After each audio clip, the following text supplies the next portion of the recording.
आज प्रधानमंत्री नरेंद्र मोदी के अमेरिका दौरे का दूसरा लेकिन सबसे खास दिन है। आज रात 8:30 बजे प्रधानमंत्री मोदी और अमेरिका के राष्ट्रपति जो बाइडेन की मुलाकात होनी है। बाइडेन के राष्ट्रपति बनने के बाद दोनों ही नेताओं के बीच ये पहली मुलाकात है। बाइडेन से मुलाकात से पहले अमेरिका की उपराष्ट्रपति कमला हैरिस से पीएम मोदी की मुलाकात हुई और इस मुलाकात के दौरान अमेरिकी उपराष्ट्रपति ने आतंकवाद के मुद्दे पर पाकिस्तान को फटकार लगाई। पीएम मोदी और अमेरिकी उपराष्ट्रपति कमला हैरिस के बीच देर रात हुई इस बैठक में कमला हैरिस ने पाकिस्तान में काम करने वाले आतंकी संगठनों पर चिंता जताई।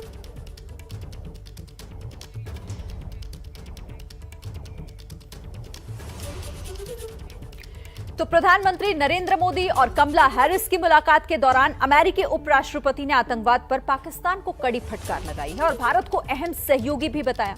कमला हैरिस ने क्या कहा, ये आपको जल्दी से बता देते हैं। उन्होंने कहा कि पाकिस्तान आतंकवाद फैलाने में शामिल रहा है। कमला हैरिस ने अपनी बात में यह भी कहा कि पाकिस्तान में आतंकवादी संगठन काम करते हैं, पाकिस्तान आतंकवाद पर लगाम लगाए। हैरिस ने यह भी कहा कि हिंद प्रशांत में मुक्त व्यापार सुनिश्चित करना बेहद जरूरी है। कमला हैरिस के मुताबिक दुनिया में लोकतांत्रिक मूल्यों पर खतरा बना हुआ है और उन्होंने भारत को अमेरिका का अहम सहयोगी भी बताया है। तो अमेरिकी उपराष्ट्रपति कमला हैरिस ने प्रधानमंत्री मोदी से मुलाकात के दौरान पाकिस्तान में आतंकी संगठनों के सक्रिय होने की बात कहकर पाकिस्तान पर कड़ा प्रहार किया। देखिए, वैसे तो पाकिस्तान में 20 से ज्यादा आतंकी संगठन हैं, लेकिन अगर हम 5 बड़े आतंकी संगठनों का जिक्र करें जो पाकिस्तान की सरजमी से भारत विरोधी गतिविधियां चलाते हैं, तो उन 5 बड़े आतंकी संगठन में सबसे पहला नाम आता है लश्कर-ए-तैयबा का। फिर वो संगठन है जैश-ए-मोहम्मद। इसके अलावा एक और संगठन तहरीक-ए-तालिबान पाकिस्तान, जो पाकिस्तान में बैठकर भारत के खिलाफ साजिशें रचने का काम करता है। हिजबुल मुजाहिदीन भी आतंकी संगठन जो पाकिस्तान की धरती का इस्तेमाल भारत के खिलाफ करता है, और हक्कानी नेटवर्क। तो ये वो 5 सबसे प्रमुख आतंकी संगठन हैं जो पाकिस्तान में रहकर भारत की धरती को नुकसान पहुंचाने का काम लगातार करते हैं। और देखिए, जिस तरीके से कमला हैरिस ने इस बात को प्रमुखता से उठाया, कड़ी फटकार लगाई और कहा कि पाकिस्तान को इन संगठनों पर रोक लगानी होगी, उसके मायने क्या हैं और कैसे दोनों देश अब इस मुद्दे को लेकर, यानी कि आतंकवाद के मुद्दे को लेकर आगे बढ़ रहे हैं। इस पर बात करने के लिए हमारे साथ कुछ खास मेहमान जुड़े हुए हैं। मेरे साथ पूर्व राजनयिक विवेक काटजू सर हमारे साथ जुड़ रहे हैं, साथ ही विदेश मामलों के जानकार कमर आगा सर भी मेरे साथ हैं। आप दोनों का ही बहुत स्वागत है एबीपी न्यूज पर। कमर आगा सर, आप तो इन मामलों में खास जानकारी रखते हैं। मैं अगर उस मुलाकात की बात करूं, आज तो देखिए महामुलाकात होनी है, लेकिन कमला हैरिस के साथ प्रधानमंत्री की जो मुलाकात हुई और कमला हैरिस ने सीधे और साफ स्पष्ट शब्दों में जो पाकिस्तान को फटकारा है, आप उसे कैसे देख रहे हैं सर? ये एक, मैं समझता हूँ कि बहुत पॉजिटिव डेवलपमेंट है और पाकिस्तान को सीधा सीधा उन्हीं ने अक्यूज किया है कि वहाँ से आतंकवाद है, भारत में आ रहा है। फिर प्रशांत, उन्हीं ने ये भी कहा कि हिंद सागर जो है, प्रशांत जो है, इसके अंदर भी, इसको भी उन्हीं ने कहा कि ये इंटरनेशनल वाटरवे है और इसके अंदर अमन शांति बनी रहनी चाहिए। भारत का एक बड़ा रोल कहा और ये कहा कि उससे पूरे पाकिस्तान के जो आतंकवाद है उससे पूरा क्षेत्र प्रभावित है, खासतौर से भारत। अमेरिका इस तरह की बातें पहले भी करता रहा है। प्रेसिडेंट ट्रंप ने यहाँ तक कह दिया था कि पाकिस्तान जो है एपी सेंटर है आतंकवाद का। ये बातें बड़ी अच्छी हैं। मैं समझता हूँ समय आ गया है कि अमेरिका को पाकिस्तान के ऊपर प्रतिबंध लगाने चाहिए। सिर्फ कंडेमनेशन से काम नहीं बनेगा। पाकिस्तान पे इसका बहुत ज़्यादा असर नहीं हो रहा, हम लोग देख पा रहे हैं जिस तरह का होना चाहिए। लेकिन यह है कि पहली मीटिंग थी कमला हैरिस की, हमें उम्मीद है कि आने वाले समय में ऐसा भी होगा और पाकिस्तान का जो भारत पे है, साथ साथ जो आतंकवाद देख रहा है, फिर अफगानिस्तान की जो हालात जिस तरह से बिगड़ रहे हैं हम लोग देख रहे हैं, उसमें देखते हैं कि हमें पूरी उम्मीद है कि अमेरिका जो है पाकिस्तान के ऊपर प्रतिबंध भी लगाएंगे अगर उसके बिहेवियर में कोई चेंज नहीं आता है। उसी ये भी है कि पाकिस्तान के अंदर इस समय जो हुकूमत है वो बिल्कुल वही कट्टरपंथी विचारधाराओं को आगे बढ़ाती हुई नज़र आती है। उसी तरह वहाँ की सेना वहाँ पे आतंकवाद को लेके उसमें कोई परिवर्तन नहीं होता, बल्कि अफगानिस्तान में जब से तालिबान आए हैं तो उनका हौसले और बुलंद हो गए हैं और वो और डर इस बात का है कि आने वाले समय में आतंकवाद को और बढ़ाएंगे। तो मैं समझता हूँ कि भारत का इस समय एक अहम रोल है। भारत एक तमाम सब अपने सहयोगी देशों से बातचीत भी कर रहा है, ऑस्ट्रेलिया, जापान, बाइलेटरल मीटिंग्स, उसके अलावा द्विपक्षीय मीटिंग के अलावा आतंकवाद, रीजनल जो सिक्योरिटी है उसको लेके भी भारत ने तमाम प्रधानमंत्री मोदी जी ने अमेरिका में अंदर सब लोगों से बात कर रहे हैं। जी उम्मीद करते हैं कि इस जनरल असेंबली सेशन में एक नया माहौल बनेगा और ये देखा जाएगा कि पाकिस्तान को किस तरीके से आतंकवाद वहां से जो आ रहा है उसको रोकने में कुछ सफलता मिलती है। विवेक काटजू सर, मतलब भारत का स्टैंड हमेशा आतंकवाद को लेकर क्लियर रहा है और पाकिस्तान को वक्त वक्त पर भारत ने यह बताया भी है कि कैसे उसकी धरती से भारत के खिलाफ इस तरह की गतिविधियां होती रही हैं। वो अलग बात है कि पाकिस्तान ने कभी इसे माना नहीं, लेकिन अगर दो सशक्त देश एक साथ आकर इसका जिक्र करते हैं और कहते हैं कि पाकिस्तान को इस पर कार्रवाई करनी होगी, इसका असर कैसे होगा सर?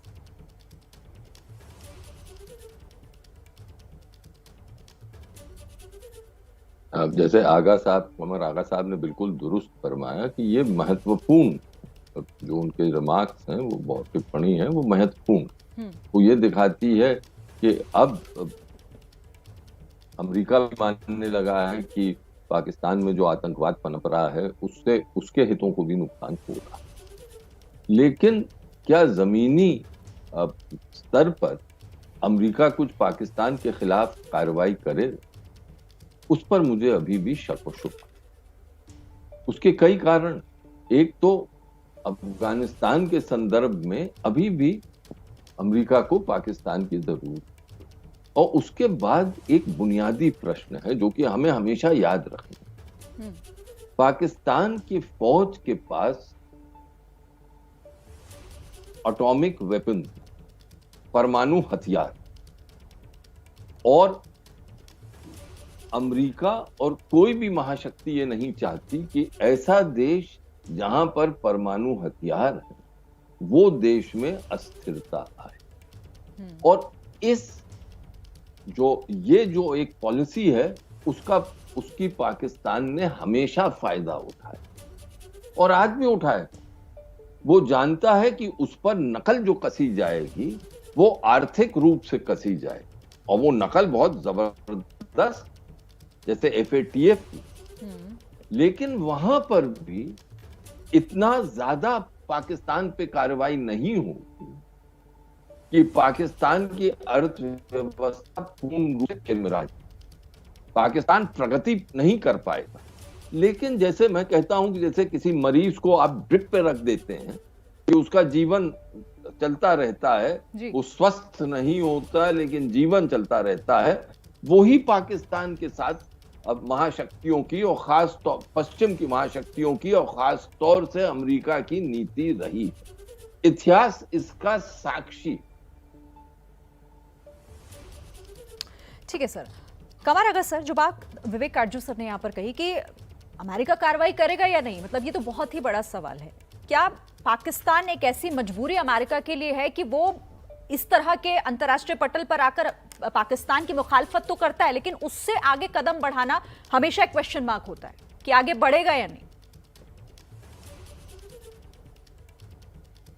काटजू साहब ने बहुत सही, अम्बेसडर साहब ने बहुत सही बात कही, और उनको जो एक्सपीरियंस है पाकिस्तान का और अफगानिस्तान का, वो किसी को भारत में बहुत कम ऐसे लोग होंगे जिसका उनका तो होगा।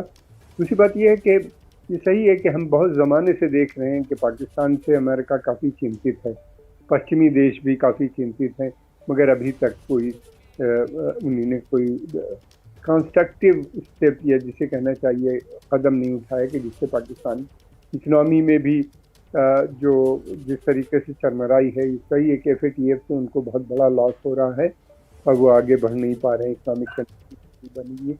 लेकिन दूसरी तरफ हम ये भी देखते हैं कि अमेरिका ने पाकिस्तान को के साथ भी एक क्वाड बनाया है जिसमें पाकिस्तान, अफगानिस्तान और फिर उसके बाद उज़्बेकिस्तान और अमेरिका, ये 4 देश का एक गठबंधन बनाया है। फिर उसके बाद अफगानिस्तान में अमेरिका ने पाकिस्तान को एक बहुत बड़ा रोल दिया है तालिबान के आने के बाद। तो हम अमेरिकन ये सोच रहे हैं कि पाकिस्तान जो है उसकी नीति शायद बदल जाएगी, अफगानिस्तान में भी कुछ में तालिबान का बदलाव आएगा, एक इंक्लूसिव गवर्नमेंट बन जाएगी, अब ये देखना है कि आने वाले समय में क्या ऐसा हो पाएगा। ये जी एक सर। बहुत बड़ा गैम्बल है, इसलिए कि अगर इसमें नहीं होता है तो उसका सबसे बड़ा नुकसान जो होगा सीधा भारत के ऊपर बिल्कुल होता है। कश्मीर में आतंकवादी बढ़ते हैं, इंक्लूसिव गवर्नमेंट नहीं बनती है, वहाँ पे हक्कानी नेटवर्क का डोमिनेशन बना रहता है, तो एक बड़ी समस्या भारत के लिए खड़ी भी हो सकती है। तो देखना ये है कि अमेरिका किस तरीके से रुकता है। पूरी कोशिश हो रही है, अमेरिकन एडमिनिस्ट्रेशन भी लगा हुआ है, दबाव अफगानिस्तान पे उन्हीं ने काफी बना रखा है। रिकॉग्निशन देने से, मान्यता देने से अफगान गवर्नमेंट को अभी भी मना कर रहे हैं सभी देश, पश्चिमी देश भी, और फिर प्रधानमंत्री ने भी अपील की है, उसका भी असर है काफी। बिल्कुल। देखिए, कमला हैरिस ने इसकी शुरुआत तो की है साफ शब्दों में, लेकिन अब इसे बाइडेन किस तरीके से आगे बढ़ाते हैं और उसके बाद होता क्या है? मतलब इस मजबूरी से आगे बढ़कर भी अमेरिका इसे किसी और दिशा में ले जाने में होगा आगे तैयार या फिर नहीं, ये बहुत बड़ा सवाल है। बहरहाल बहुत शुक्रिया आप दोनों का, विवेक सर आपका भी, कमरागा सर आपका भी हमारे साथ जुड़ने के लिए, इस चर्चा में शामिल होने के लिए। आगे भी हम आपसे लगातार इस पर बात करेंगे, समझेंगे कि आखिर इन मुलाकातों के मायने और इसका असर क्या कुछ होगा।